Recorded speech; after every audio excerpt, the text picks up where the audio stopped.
question qui était comment est-ce qu'on peut faire avec des députés pour qui le net, le web, c'est, j'ai oublié quoi, le terrorisme, la pédophilie et le téléchargement illégal. J'arrive pas à mémoriser que c'est illégal. Donc, je me suis posé la question, les députés, les sénateurs, comment ça se fait qu'ils ne sachent pas faire la différence entre une adresse IP et une adresse MAC, entre un réseau local et Internet, etc. J'ai d'abord pensé à une première hypothèse. Je me suis dit peut-être qu'ils ne sont pas allés à l'école.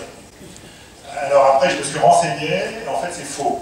Tous les députés, tous les sénateurs qu'on a sont allés à l'école jusqu'à 16 ans, l'école est obligatoire, donc tous les citoyens vont à l'école jusqu'à 16 ans. Et là, on arrive sur un point que Guillaume avait soulevé, on peut se dire, s'ils sont allés jusqu'à l'école de 6 ans à 16 ans, et qu'ils sont totalement illettrés en informatique, et malheureusement... Ce qui n'était pas le cas, encore de leur dire, qui nous a reçus cet après-midi. Bien sûr, bien sûr.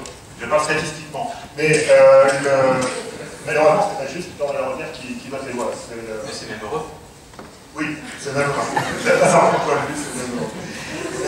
Et donc là, il y a clairement un rôle de l'école à jouer, mais ce rôle, il ne se limite pas à l'éducation des députés et des sénateurs. C'est-à-dire qu'il y a un trop grand nombre de gens dans notre pays qui ne comprennent pas les tenants et les aboutissants.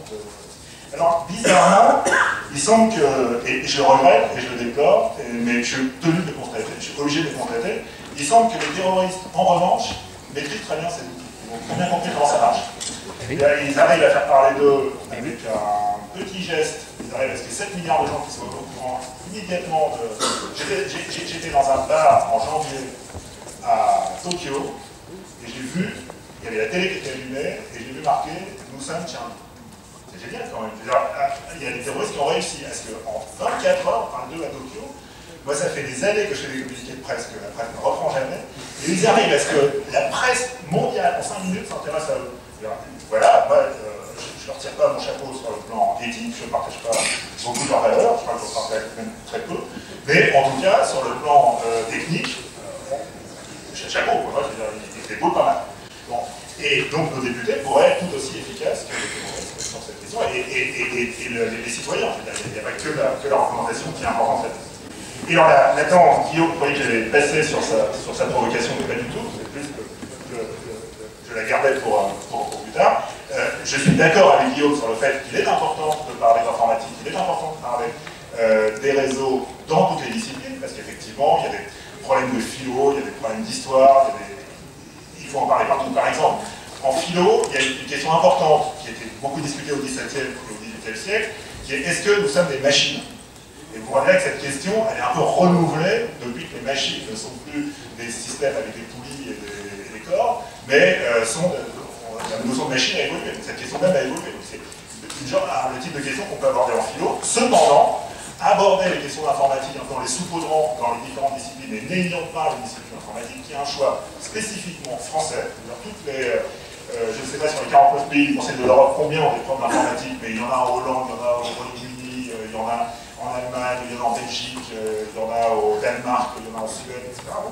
Et donc, et bien sûr, je ne parle pas de l'Asie et de l'Amérique, bien entendu, eh bien, c'est nécessaire également, parce que l'informatique, c'est un domaine extrêmement vaste, et vous ne pouvez pas, en le saupoudrant comme ça, espérer que les gens vont finir par comprendre quelque chose à ça. C'est exactement la même chose que le français. Le français, ça sert dans toutes les disciplines, ça sert en histoire, on fait des dissertations en histoire, etc. Mais ça n'empêche pas qu'on a besoin d'un enseignement spécifique.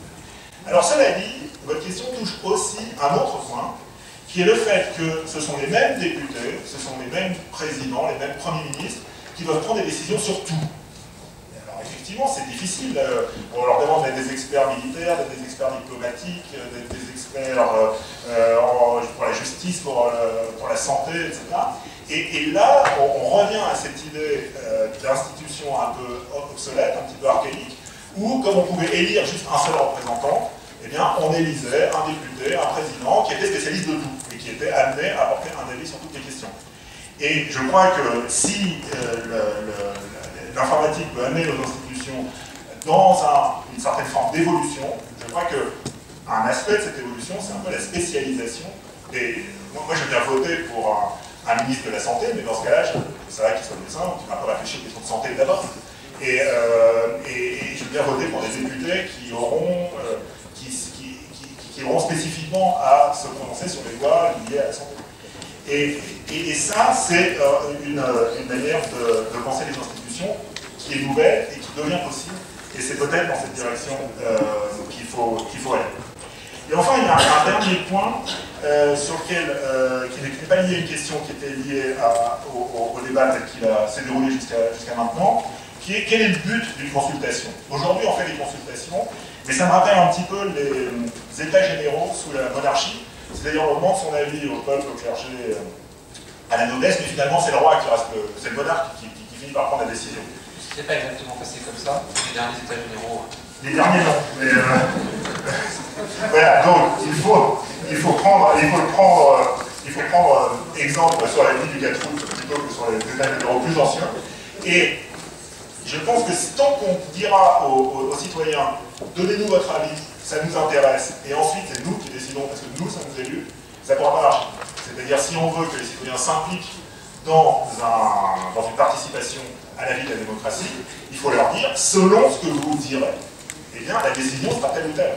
Et à ce moment-là, je pense qu'on aura une possibilité de motiver les gens. Si on leur dit, sur la loi Hadopi, selon votre participation, selon les idées que vous exprimerez sur le site du Conseil national du numérique, la loi Hadopi sera abrogée ou non, vous verrez que là, il y a des gens qui vont s'exprimer, alors que si on leur dit donnez-nous votre avis, puis ensuite on va discuter, on va décider, d'ailleurs il est probable qu'on ait déjà décidé, il est naturel que les citoyens se désintéressent de ce